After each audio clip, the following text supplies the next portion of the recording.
I'm Addi. And I'm Hannah, and we're the hosts of the podcast His Will, Your Life. Our podcast aims to share a Christian perspective about issues facing our world today. Today's episode will cover Halloween. So I did the historical aspect of this episode today, and I used only one source. It's available on Amazon for $9, and it was a book that I grew up with called Mommy, Why Don't We Celebrate Halloween by Linda Winwood.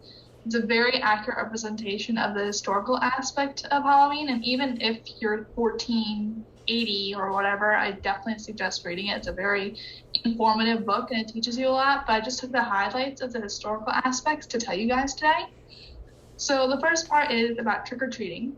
So as we all know, Halloween can be religious in other countries, and the general belief back in the day was that it was very similar to Mexican's Day of the Dead, where it was generally believed that evil spirits would come back for a day, and the only way you keep them away is to pray and to give them food so that they don't trick you into coming back into the world of the dead with you, which is how you get the common topic of trick or treat, of are you going to give them a treat, or are you going to get tricked to go back to the world of the dead, or the dead of the world, I don't know. So the next part is costumes, which everybody always says is like the innocent part of Halloween, which I've always said it's never the innocent part of Halloween, because you go to the Irish Celts from back in the day, and they asked everybody to bring food to scare the spirits away, but they used to burn it in a bonfire and have a big party at night, and they would wear costumes of animals that they hunted to scare the spirits away so that they wouldn't come and eat them. So that's the common connotation around costumes of Halloween and how they kind of got started and everything. And then you have jack-o'-lanterns, which started after a man named Jack died. I don't know why this man was so influential into jack-o'-lanterns, but he is for some reason. So anyway, the guy died, and for some reason, everybody believed that he walked around Earth carrying a lantern, trying to find people to kill to avenge his death. And they thought that putting a candle in turnips or pumpkins outside their house on Halloween night would scare away Jack. So that's how jack-o'-lanterns got started, and their whole big thing. It's a little bit of a stupid story, that one, but I guess there's a purpose to it. And then, of course, there's the establishment of the day, which comes from the Romans back in the good old AD times. They forced everybody to become Christian because it's what they did. They didn't make it so it was a heart change, so people wanted to keep their old traditions, and one of them was Halloween. So the Roman officials changed All Saints' Day, which used to be on Halloween, to November 1st, and then they moved the holy day, Halloween, onto October 31st, which is now our common Halloween. And something most people don't know is Halloween is also another big day in Christian history, because it was the day that Martin Luther posted his 91 Theses on the Wittenberg church door in Germany. And that was kind of what really got Christianity going again in the modern world, of that it's okay and that it's a good religion to join and everything. And he went through a lot of persecution for doing that. And he became one of the highest persecuted Christians after that. So that's really why Halloween, the establishment of it, everything you can know about it, that's Halloween's gist. Yeah, I grew up in church, and we did missions, so we learned a lot about the history of different holidays and a lot about the Irish and what they would do. But hadn't heard the jack-o'-lantern one. That's actually, it's a cool story. Yeah. It's not biblical or anything. It is kind of a cool story, though. Obviously not true, but Yeah, I mean, it's one of the stupider ones, but you gotta admit, it's kind of cool to learn about, and it's a little bit interesting. Yeah, and it's definitely interesting. You know, you can research holidays even if you don't celebrate them and see, because a lot of them have cool aspects along with the ones that are awful or stupid. But pretty much everyone, you'll find a few cool things that they do, even looking at, like, the Day of the Dead, Dia de los Muertos. They do cool stuff. None of it is true. Nothing biblical, nothing accurate about it, but some of the stuff they do and make is so cool. Yeah, I mean, if anybody has watched the Disney movie Coco, which, no copyright infringement here, Disney, just saying, it's a cool movie that you guys did, because even though it is talking about Dia de los Muertos, it's a very interesting and educational movie, and it's Disney, so it's fun, but it made it interesting to me to learn about that holiday, and I was actually not okay with it, but I thought it was fun afterwards. So Yeah, it is very fun, and obviously, like, I wouldn't celebrate it because I don't agree with it, but, learning about it's still fun, and it's still very helpful because you never know when you're going to have to minister to somebody who does believe in that. And that's one of the reasons that it's super helpful to know traditions and backgrounds of holidays, even if they're ones that you don't celebrate as a Christian.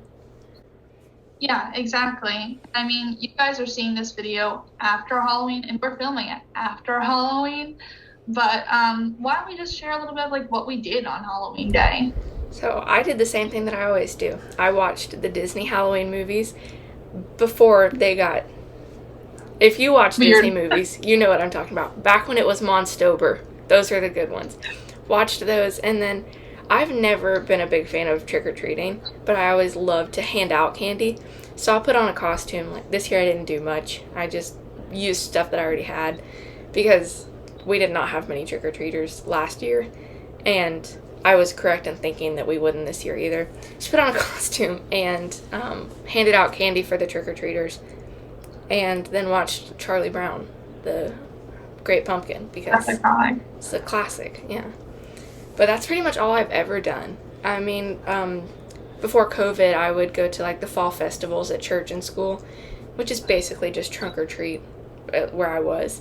They called it a fall festival, and they had trunk or treat and some games, but I've never been huge into the scaring off spirits aspect. Like, I dress up because it's fun, get to pretend to be somebody else for a day, but not for the reasons that other people dress up or that they dressed up in old times.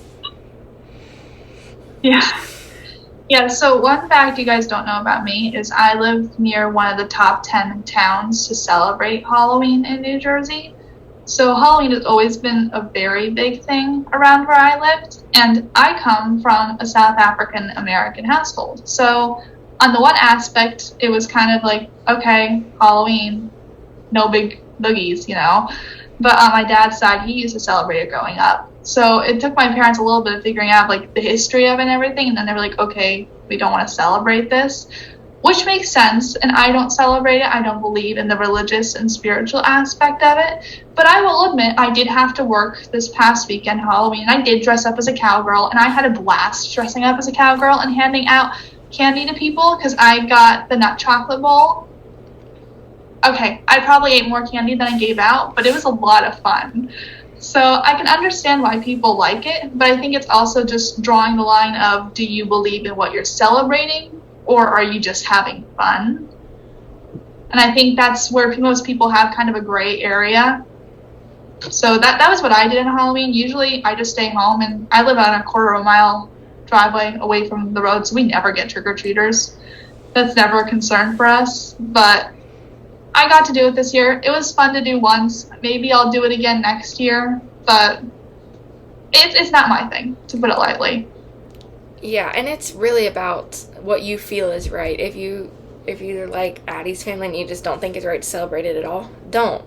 If you think it's okay to dress up and hand out candy, as long as you're not doing it to hand out spirits, do that. And two, your family is obviously going to have traditions. Like, mine has much different traditions than Addie's. And, as you get older, kind of evaluate those traditions, compare them to what the Bible says about it, and go from there. You can decide if you want to continue them or stop, especially as you get older. And, we're both at the age that we're going to be moving out pretty soon, and probably, doing our own traditions away from home. And that's where the research and knowing what you're doing and kind of what you're portraying to other people, that's a big thing. More than that is other people are going to see, what are they going to think you're doing?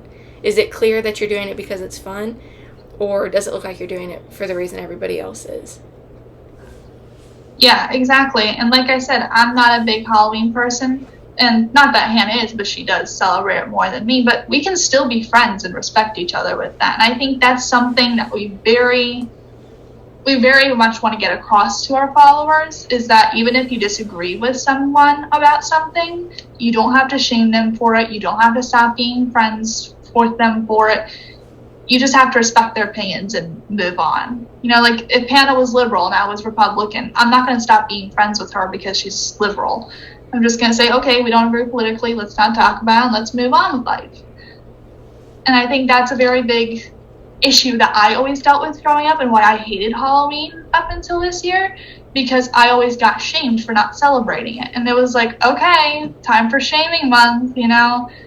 And I said to my mom this year, I was like, it seems like Halloween, you know, like it isn't as bad this year as normally is with the pressure and everything. And she was like, well, that's because you're getting used to it.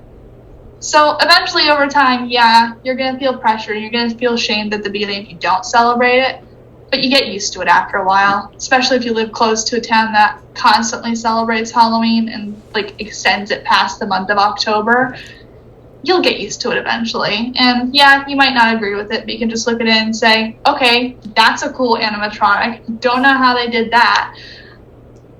Got a little sidetracked there, but there was a really cool animatronic in our neighborhood, like nearby, and it was like terrifying but awesome at the same time. And I remember one year somebody had like a Trump dressed up as like a ghoul, which horrible. But it was fun because on the same street there was somebody with Bernie Sanders doing the exact same thing.